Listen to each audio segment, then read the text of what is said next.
Jadi tanda-tanda anak tu suka bergaduh, macam ni, suka keluarkan kata-kata kesat, dia suka menghina dan suka memancing kemarahan orang lain, suka kelompok kan. Dia suka merosakkan barang-barang berharga, dia suka sakitkan hati orang lain. Ini adalah tanda-tanda anak yang suka bergaduh. Jadi bagaimana cara kita nak mengatasinya? First sekali kita boleh manfaatkan tenaga anak yang berlebihan itu dengan aktiviti-aktiviti yang dia sukainya. Okey. Anak-anak ni dia aktif kan. Kalau boleh sediakan aktiviti-aktiviti yang boleh dia buat. Yang boleh dilakukan. Okey. Kemudian elakkan bergaduh dan bertengkar di hadapan anak. Okey, saya kata tadi. Apa yang berlaku antara ibu ayah tu, okey, jangan ditunjukkan di depan anak-anak. Okey. Dan ajar anak memaafkan orang yang melakukan kesalahan sehingga tidak membalas pemusuhan dengan pemusuhan. Ajar anak untuk memaafkan. Dan untuk mengajar anak memaafkan, kita sebagai orang dewasa juga perlu menunjukkan yang kita ni seorang pemaaf. Tak salah juga kalau kita tersalah, kita meminta maaf kepada anak. Jadi itu sebenarnya satu cara untuk kita mengajarkan anak memaafkan. Dan seterusnya, contoh yang terakhir yang saya beri kat sini adalah kenapa anak tak ambil peduli. Okey, yang ni saya dapati.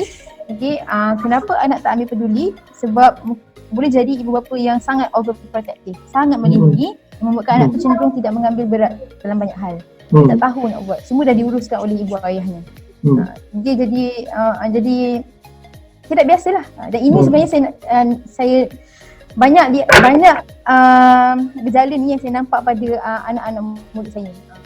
Apabila masuk, macam tadi kan saudara Fahmi kata tak ada naik bas kan, tak ada diurus diri, sebab selalunya memang diuruskan oleh ibu dan ayah. Sangat protective. Anak tak boleh buat tu, anak tak boleh buat ni, anak tak boleh main tu, anak tak boleh main ni. Dan di samping itu sebenarnya anak jadi tidak peduli juga mungkin disebabkan anak itu sering dimarahi dan sehingga membuatnya tidak yakin dan sering memberontak. Okey, kenapa saya kata macam tu? Okey, bayangkan kalau seorang anak tu selalu dimarahi. Selalu dimarahi, dia akan rasa semua dia buat benda semua tidak betul. Jadi tak payah, tak ada benda yang dia buat betul dalam dunia ni. Semua yang dia buat semua tak betul. Jadi elakkan daripada sering memarahi anak. Okey. Dan tanda-tanda anak tidak mengambil peduli, anak ni dia kurang berusaha dalam melakukan satu perkara. Dia kurang berusaha. Okey, kalau kita kata anak pergi ambil beg, tak ambil. Ataupun tolong buang sampah, tak buang-buang. Okey. Lepas tu anak menjadi pemalu dan takut apabila berhadapan dengan orang ramai. Okey. Saya ada seorang anak murid yang tidak pernah makan di dewan selera sepanjang berada di sekolah. Sampai habis sekolah? Ya, tidak pernah makan. 5 tahun tu? Tak sampai 5 tahun lah. Kerana tidak biasa dengan makanan di asrama, tapi dia berjaya bertahan lah sampai ke akhir. Tapi nak katakan disebabkan overprotective itu memberi satu sebenarnya kesukaran personality kan? Hadapan. Ya. Dan anak kurang aktif ataupun jarang bermain bersama-sama. Kita tengok anak ni jarang bersosial dengan rakan-rakan sebaya ataupun orang lain. Dia suka menyendiri. Orang kata introvert kan. Dia suka buat hal dia je. Lepas tu dia lambat merespon ataupun sukar merespon apabila diberikan arahan. Okey. Sebab dia dah tak peduli. So tak kisahlah orang panggil pun buat tak tahu. Okey.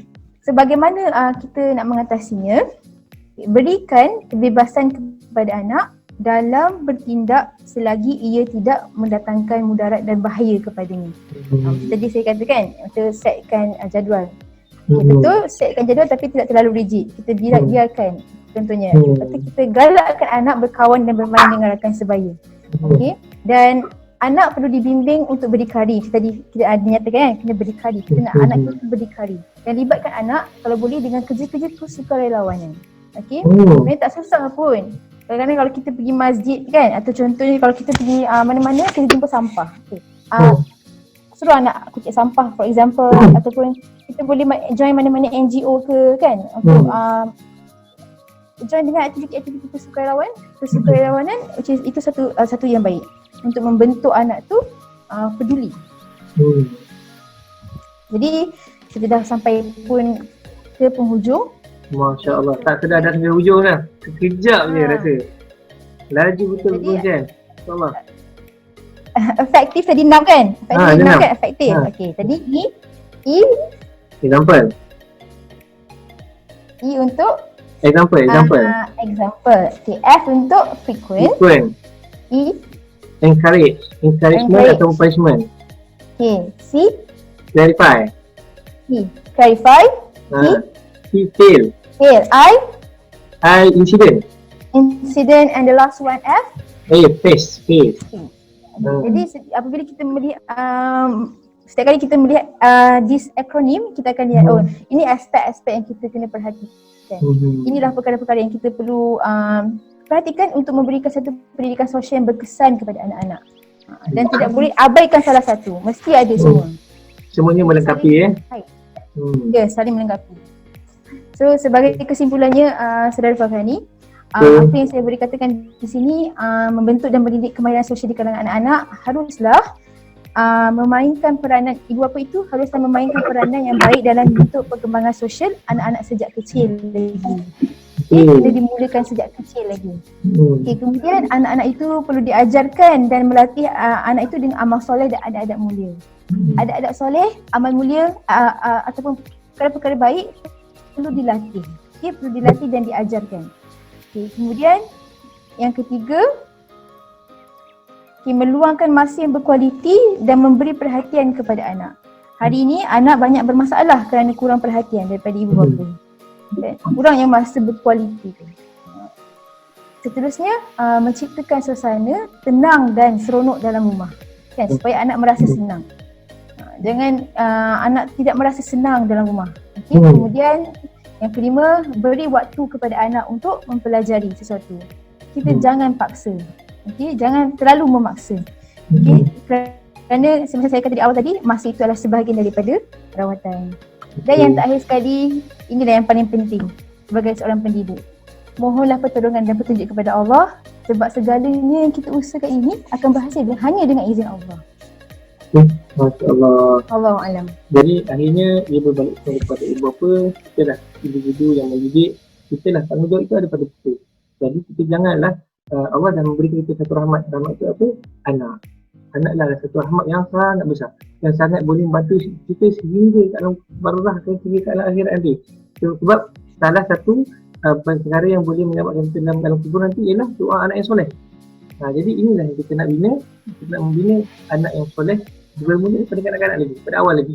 Sebab macam Cikgu Samirah kata tadi, proses tu adalah perkara yang penting. Dan kita selalu terlupa, kita nak result. Jadi terima kasih kepada sahabat-sahabat semua. Sampai di sini saja perkongsian daripada Cikgu Samirah pada hari ini. Saya ucapkan terima kasih kepada semua kerana terus setia dalam seminar online Keluarga Rahmat Mata Keluarga. Kita akhiri dengan tasbih kifarah dan surah Al-Asr. Bismillahirrahmanirrahim. Subhanallah wa bihamdihi asyhadu an la ilaha illa anta astaghfiruka wa atubu ilaik. Wa atubu ilaik. Assalamualaikum warahmatullahi wabarakatuh.